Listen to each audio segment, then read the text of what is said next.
Here we go. You're tuning in to Will Love Listen. Now listen.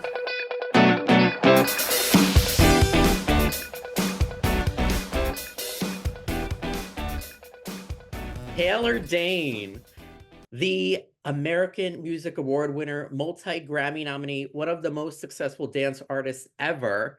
It's such a pleasure to speak with you. Thanks for joining me today. I'm glad we were able to make it happen. I know we were just talking about it was supposed to be the other day, but I'm so glad we were able to make it Yeah, happen. of course, of course, of course. And I was happy to learn you're a Pisces like myself. Oh, I am. Yes, March 7th. When's your birthday? March 12th. Oh, beautiful. Yeah, of course. I'm Amazing. super Thank you. I'm super into astrology. I don't know if you follow Susan Miller. Um, the I do big not. No. she's like one of the most accurate, most successful astrologers. But Saturn's in Pisces now, so they say until 2026, this is a big time for us. So Well, I believe it. I feel it. Don't you feel it?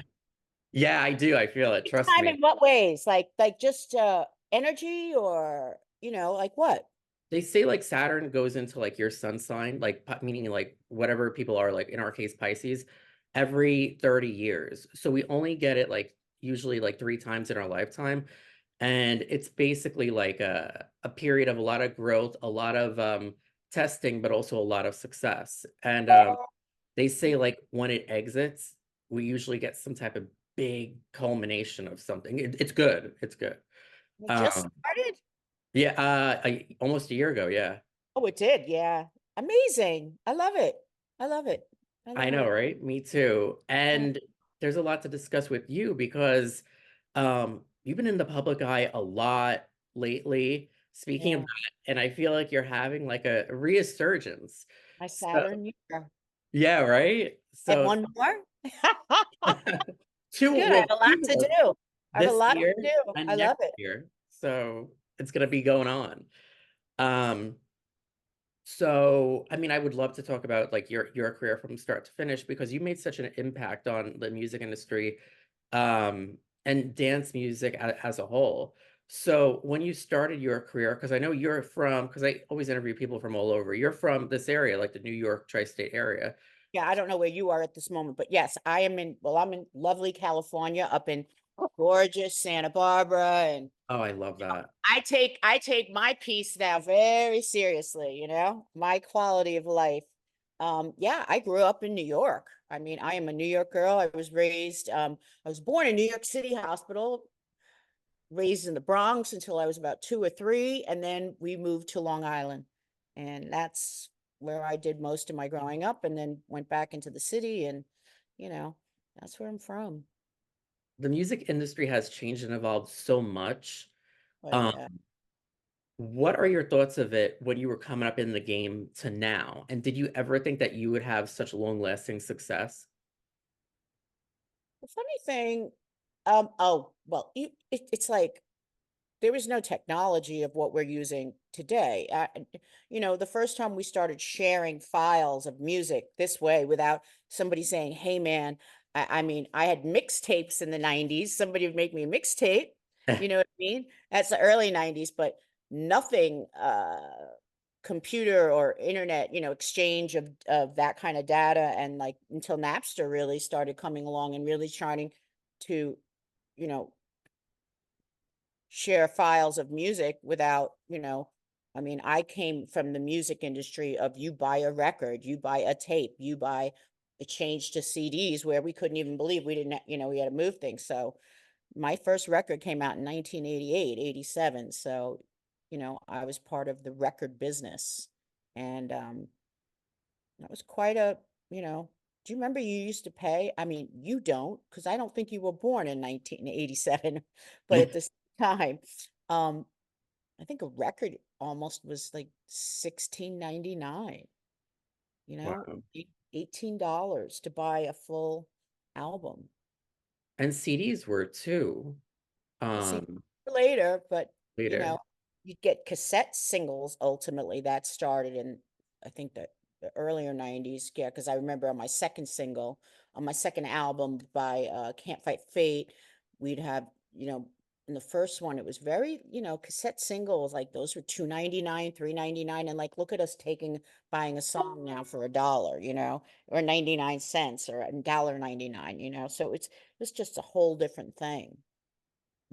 And you were really, it was all about pure sales because there were no streaming. There were no MP3s. So do you feel like it was No cell phone. no cell phone, no iPod, no nothing? So do you feel like it was a lot more competitive then than it is now because of that? Oh, well, listen, there were only two ways you got yourself in front of a record company. You did showcases, you performed live, were out there. I mean, it's not like I was far from discovered. I recorded and produced at that time. By already at that point, I had been in enough bands by, that age, and right from high school, moving into writing and moving and doing and recording. I was already in like two bands until, and playing in New York City and club after club and getting all my chops. There was no such thing as, for me, as far as being discovered, like this young singing girl, in this room. It wasn't. I mean, I made that record, Tell It to My Heart. We produced it, we put it together, Rick Wake and myself, and I had done a couple of 12 inches already. I figured like that, this is the way you're going to break. I knew every ounce of how to break a record. And, we hired independent promo for that single.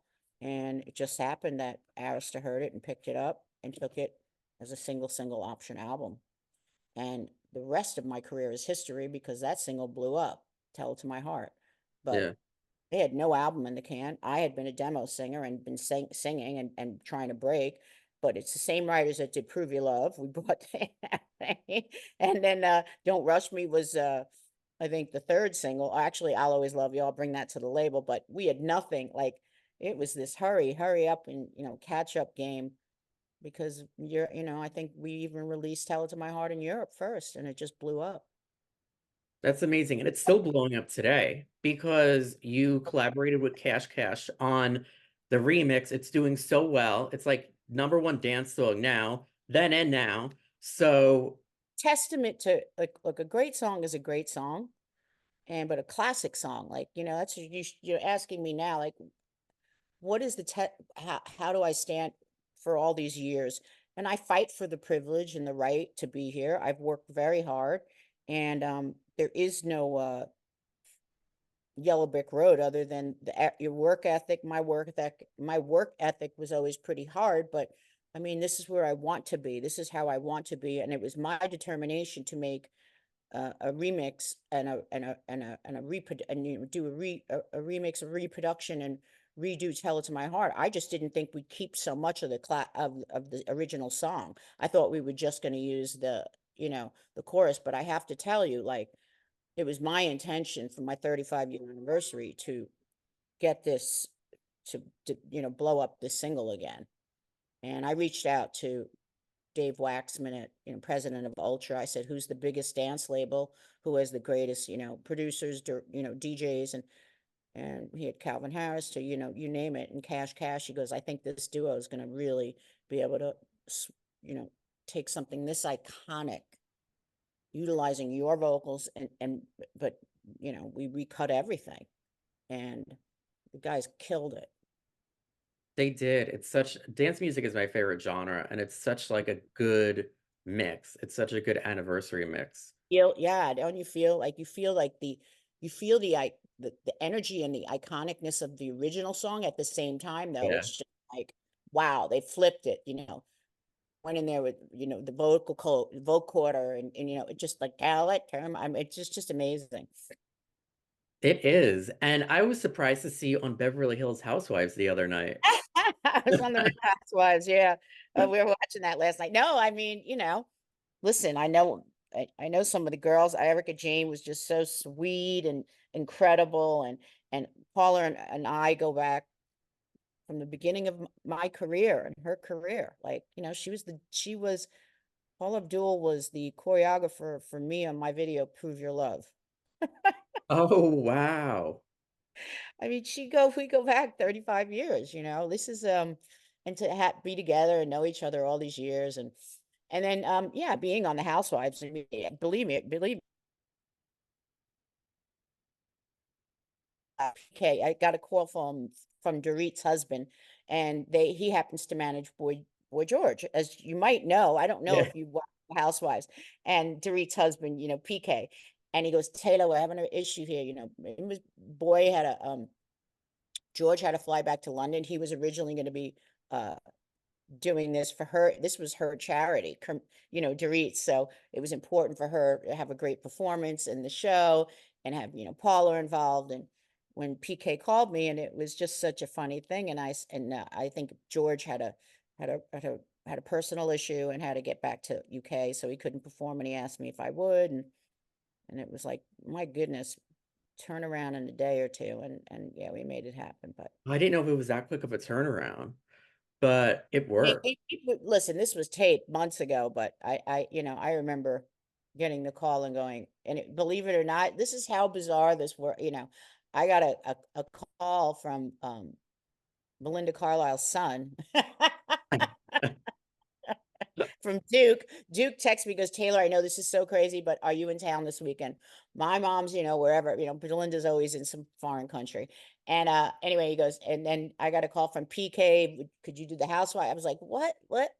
I go, Duke, just put me on a call with PK. It was just that kind of thing. So yeah, we really, is that funny or what? But That that's is a funny story because I know how it like works. everyone was tweeting about it the other night and Yeah. talking about it on social. So that's some good behind the scenes tea. I get a call from Belinda Carlisle's son, a DM first on Instagram, a DM, and he goes, "It's Duke. I know it's Thursday. It's coming up on Friday. They're doing the event Saturday." I go, "Whoa, just put me in touch with PK." PK is like, "Listen, George can't. Just so wild. Paula's hosting, so would you do a couple of songs we're doing at the Beverly Hilton?" I'm like, I don't know if I can put a band together this quickly, but of course I could, and we did, and that's what you saw. Yeah, and they loved it. And I saw people saying, "Oh, Taylor would be a good housewife." Would you ever do a show like that? Um, oh my goodness, I think I actually sat down with oh my God, this franchise has been going for how many years now? It's insane. But I over 15. oh, I can't believe easily, myself. easily. Yeah. I remember I actually they wanted me to tape for something for that. I mean, yes and no. I mean, it's proven itself to be just so wow, and like it's just so what Bravo's done, what Andy Cohen's done, and how these women have come together and really. I mean, at this point in my career, to me, it's very it's cheeky to the point where I don't know if I feel comfortable with that. I'm not, but I mean, I love watching it, but Yeah. sometimes it just can be so, Kyle, God bless Kyle Richards, you know what I mean? Like, and they're amazing. And these women have gotten a lot of success, and their platform has totally increased. It's just, it's in a challenging way to be seen, and I'm not sure I love to give up my anonymity that way, but power to them. True. Fun, Yeah. fun, fun to watch. I know it's difficult to be. I can imagine it's difficult to be in it because then your life becomes under a microscope, and it's not just about like your career. It's about like all like the drama bullshit. Yeah, exactly. It's not, it's you got to sign up for that, and that is intrusive in a different way, I'm far more like I'd rather just do my life and, love every minute of it. I'm more in the space now where it's like I'm into quality of life. You know what I mean? I'm into my quality of life, my um the work I'm doing. I'm into my Saturn. I'm into my Yeah. Saturn year.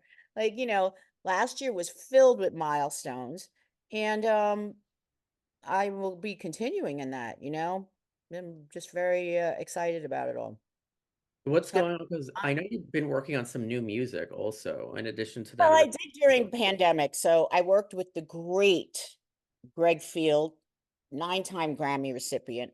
I did a record with him where we could intimately do it because he owns and he was uh, um had a studio in his house. I forget what label we used to be, but whatever. And anyway, we recorded with him pretty isolated at the same time, but that was the single that's came out about 3 months ago, Thinking Out Loud. That was one of the songs from it. Now we just released Lose You to Love Me, a Selena Gomez cover. And that was really what we focused on, Greg's abilities to really get the nuances and the vulnerability and intimacy of my voice, and strip it down. And the musicians, we recorded at Capitol Records, and so those singles are out. That's the new music, other than of course doing the 12, the new Tell It to My Heart with Cash Cash, and that's the exciting part, so I think Lose You to Love Me, we just dropped this week. Just I think today it came out. That I love your voice. And you could do any song, whether it's like your own work of art or like a cover, and it'll still sound so like classic. Thank you. I am a vocal chameleon. I remember funny, like Clive Davis used to say, he goes, "Well, what tour are we going to put you out with?" Like, and I go, "I don't know." He goes, your music is dance, but it's pop. It's pop, it's this."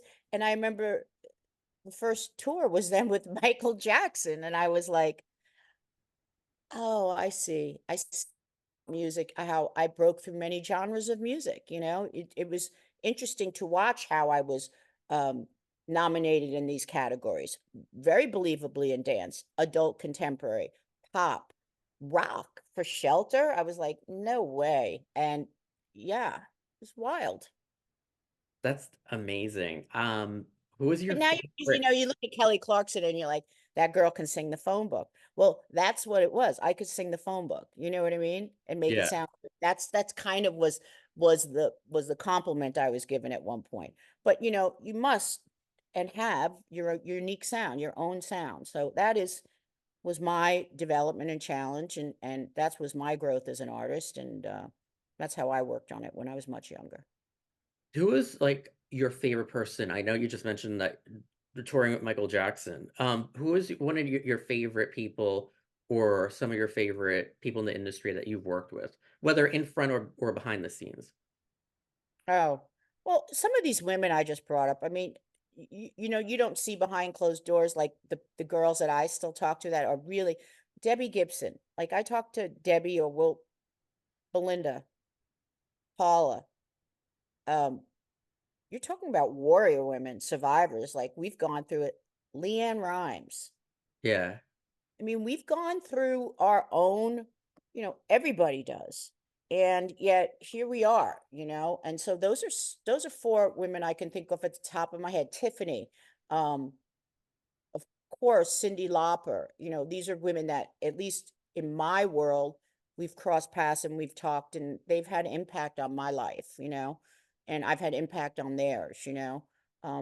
Patty Benatar I just worked with. So, I mean, she was to me like Joan Yeah. Jett and Chrissy Hine and Debbie Harry, um, and these are women that I still would pick up a phone and wouldn't hesitate to call. RuPaul has been a dear friend to me for so many years. And really, when I've had either a personal crisis or, just something where I really questioned something in the music industry, and, I love him, I love her, and I would call him, her, Ru. Just call Ru. It's Ru to me. Yeah. And his honesty, the honesty, and we would really talk things through. He's just, those are those people for me. You were great on his Celebrity Drag Race show, by the way. I was terrible, but he knew I was electric out. I was terrible in the sense that I was like, you're turning my mic off. What do you think? I'm no dancer like that. You know what I mean? These Yeah. guys were flipping and squinting and plapping. I was like, it was incredible. But I mean, look at AJ. AJ was just phenomenal. Took on those boobs and all that, and the hip. They just went all the way. I loved it. I had a great time, but at the same time, I was like, give me that. goddamn mic and, oh, turn it on, bitch. Like that's singing live for me. Yeah, It's exactly. hard for me to mime everything and not, I mean, yeah, I guess, but that's not, it was so much fun, but you What did saw you like more of me that on the or floor dragging myself around doing that whole, like, when I had to do, fight for my life. yeah. It was cool to see everyone kind of outside their comfort zone for that show because you could tell a lot like they did not do drag, so I loved it. Oh, no, but that's the beauty of it. And I always say, even as an artist, challenge yourself once a year. Find that project and that thing where you are challenged off your rocker, and there you go. And you think, oh, don't be silly, Taylor. That you're used to wearing heels. The guys had it really challenging, and I'm like, well, I haven't worn heels like these, and I certainly haven't worn hair that weighed 700 pounds and things like that. It was challenging at best. Yeah, it was really it was a lot of fun though. It was with family, Michelle Visage. I mean, like, come Oh on, yeah.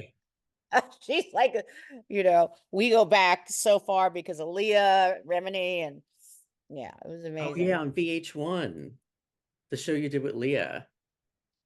Leah Remini, yeah, trust me. But Michelle for so many years, yeah, she's killing it. So yeah, it's She amazing. is, yeah, because I remember, God, my parents, so like my parents were like always huge fans of yours. That's how I discovered your music.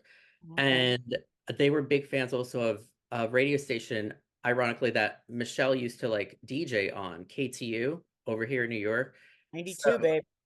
and then I, Listen, 92 KTU. I just did a huge show for them over the summer.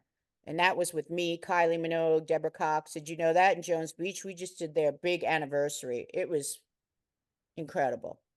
how was that? I did see that. I saw like Oh, all like it the ads for was great. that, heard about it. I wanted to go to that actually. Oh, it was amazing. Yeah, we just not yeah, that's where music was breaking and I was listening. That was in the late 70s, early 80s for me. That was KTU. Wow. And it's Early 80s where I was like, listen, I'm like, wow, who's doing this? Wow, who's doing that? And Aretha Franklin suddenly had a hit song, Who's Zooming Who, and anything, but real house music was WBLS and real R&B, real, you know, I can't say tribal slash house, but it was WBLS and it was KTU. Those were the stations. New York. yeah. And I remember that's so funny. And I remember Michelle, she was a DJ on there. Then all of a sudden I started seeing her in Drag Race and she's kept that thing going. I'm like, Girl, yeah, you can't. I mean, that's, yeah. what did you enjoy more, the Masked Singer or doing the Drag Race show? Oh, you can't compare them. Singer is a whole nother level. And I, you know, when they called me to do it, it was 2020. It was the summer of 2020 and nothing was happening. And they finally got clearance. It was during COVID, like in teen COVID. And I'll never forget, we got a call from the casting agent, Dina Katz, Dina's one of the big casting casting agents here. And I mean, for everything from Dancing with the Stars. And Dina said Okay. Saturday, she goes, Conrad, she called my manager and we're sitting together, my manager and I on the beach out here in, Santa Barbara, like, because you can't do anything else. Every tour is shut, life was done. His offices were closed.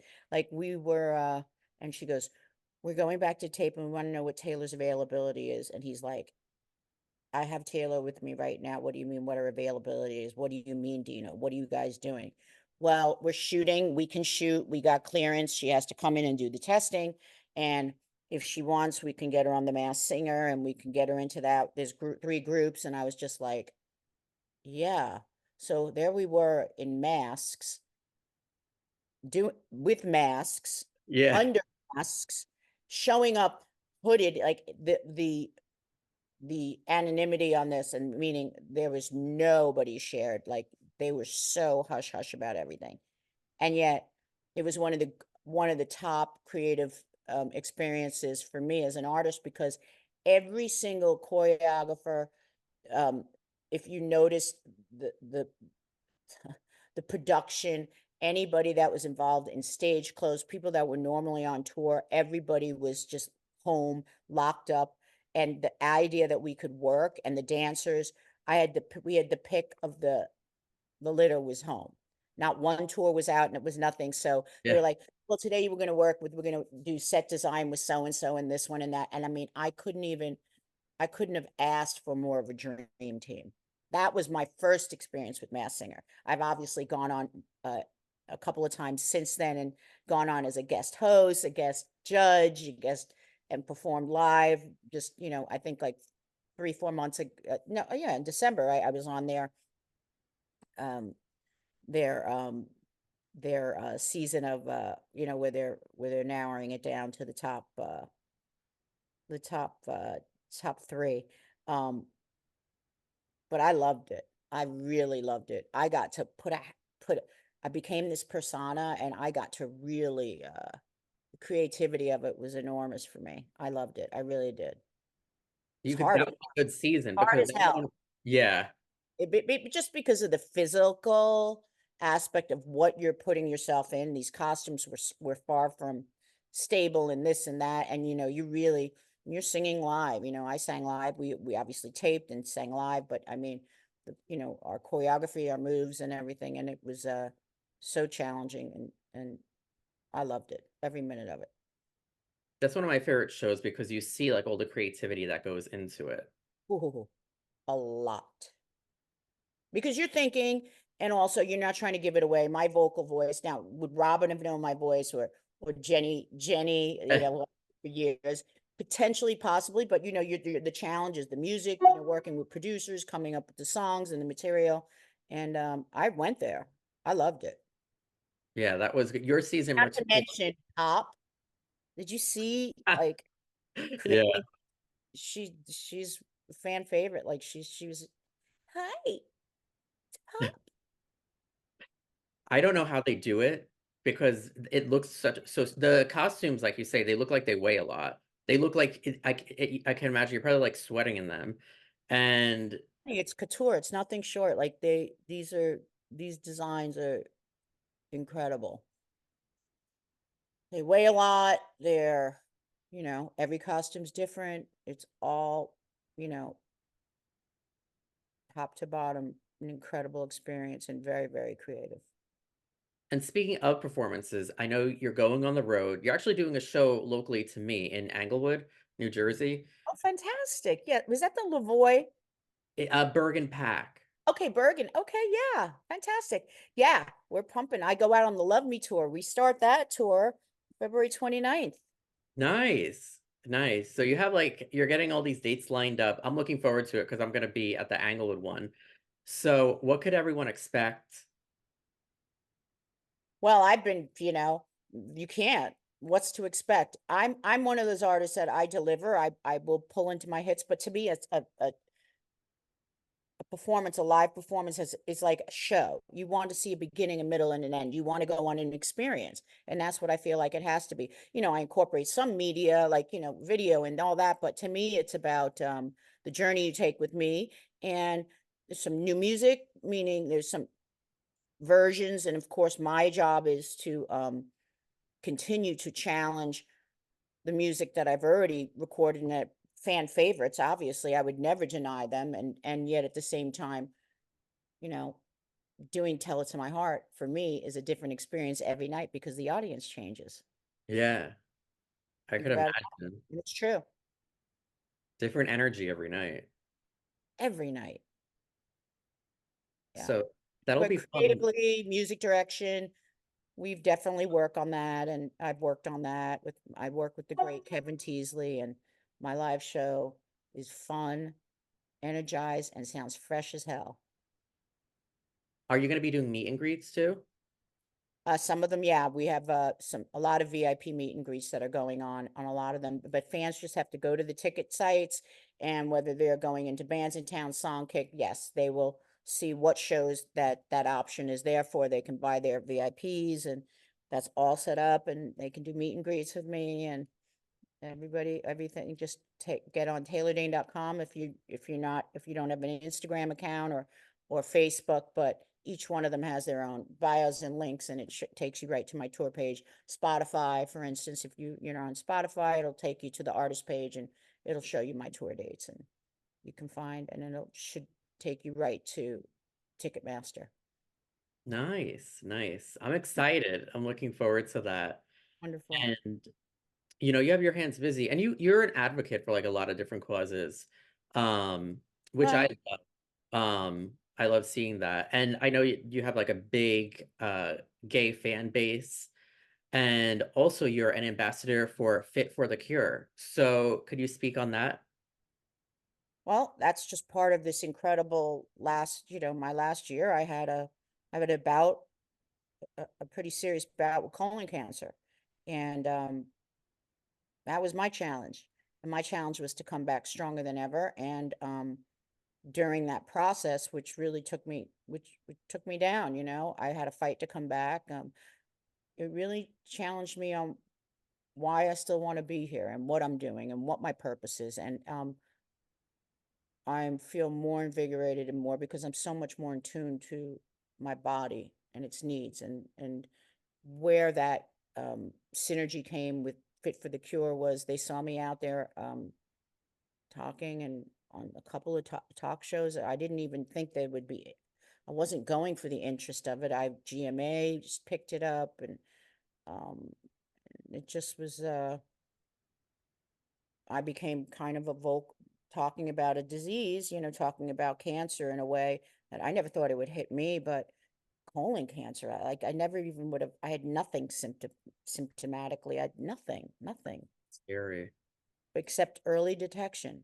And so now has become my job, my voice, my story to tell and get people to get in there and get those colonoscopies. And don't think it's male dominated. Don't wait till you're 50. Like, this stuff is quick. It can knock you down quickly. And I would say get your colonoscopies. It saved my life. Between 6 months, I do two a year. And that's because the first time I did it at 50, they found polyps. And then they, biopsied them. And then I had to educate myself as well as educating my fans, because then, 5 years later, during one of my annual, they found a very aggressive form of cancer in a polyp. And he goes, you have 2 weeks, make a decision. Oh my Whole God. colon out or a colectomy? I go, and he goes, hold for Alba, click. And I'm like, where did all this, we're just taking tests and looking, and where do we go from here? So the Fit for the Cure was beautiful. Wacol saw me out there talking about something that, and this is for breast cancer awareness, but it's more than that. It's about going in for your annual mammograms. It's for going in there and making sure you're a warrior for yourself. What Cole's doing is for Fit for the Cure, giving, their give back and their 25-year relationship with the Susan G. Komen Foundation, cancer research and cure and research, and also helping women get what's called proper bra fittings. You're a man, I understand, but if you've ever watched Oprah talk about how uneducated we were and had been as women on what a real bra and what a real proper bra fitting is, and how we shouldn't wear the same bra 2 days in a row, and how we need to flip our bras, and how, our back, it's been an educational process, and I love every minute of it. And Fit for the Cure is a campaign I really could get behind, and so much so that I'm now, the ambassador for their spring campaign. That's amazing, and props to that. And more importantly, like your stories, I'm glad that you vocalize it. So you really didn't have, just to clarify for people watching and listening, you really didn't have any sort of like symptoms. It was just a Yeah, routine I colonoscopy. did not. Wow. And he called me on a Friday, and he goes, just calling you to tell you how because I'd go in for my colonoscopy, and he goes, just calling to tell you, let's talk about, your biopsies, and just like, and I had calls like that over the last 5 years, because now you're talking, I was 56, 57, and he told me this on a Monday. He goes, this is a really aggressive form. meaning why you biopsy, why you cut, and you cut these the polyps have to be tested. And I happened to create I had done my DNA testing. Nobody in my family had cancer, so nobody had polyps. Like, so it's not like it was a predisposition, so you would normally be tested. No, Yeah. and there was no bleeding, there was no rectal, there's nothing. No, no. Oh my gosh, that is so And I scary. look at Christy Alley, who during my recovery, I mean, then she falls within 3 months, she's dead.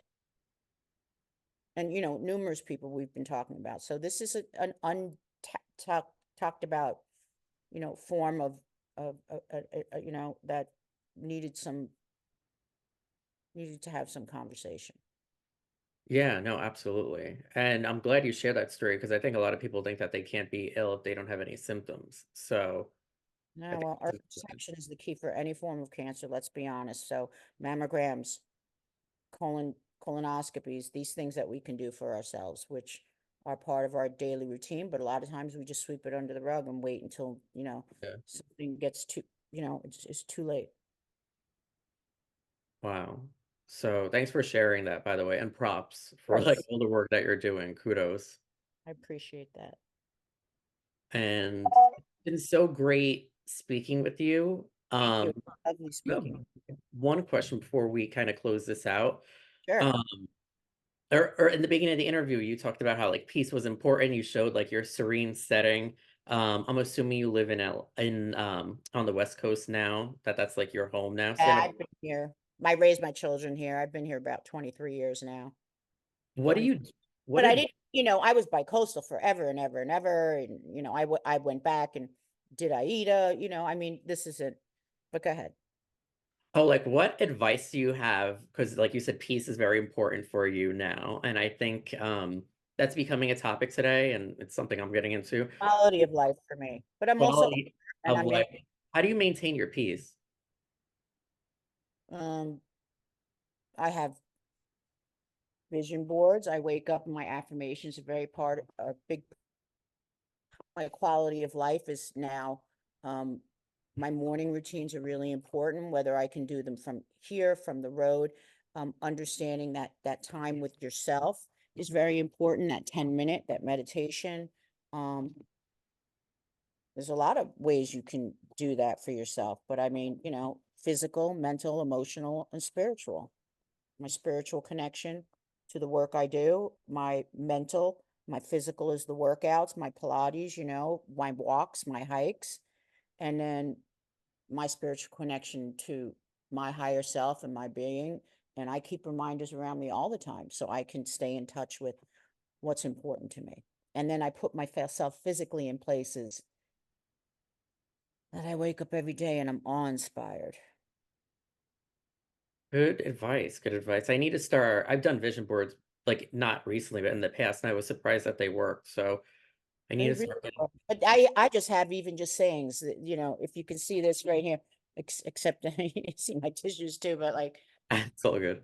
just a little altar I built, a little altar with a beautiful orchid. And I just took little sayings and I put it there and I wake up and the first thing I'm seeing is, wow, yeah. First things you take in, go to the mirror when you're brushing your teeth. Good morning. I love you. Thank you for this day. Thank you, God. It's one of the best days of my life. Just, simple things. Good advice. Good tips. And so lovely speaking with you today. I'm glad we made this work. Thank you so much. I appreciate it. And I'm looking forward to the Anglewood show. And hopefully I'll get to meet you that night. I'm sure we will. Speak it up with Joanne. We'll make it happen. Amen. Amen, right? Thanks, Thank you. darling. Have a great one. Thank you for the interview. You're welcome. Thanks for joining.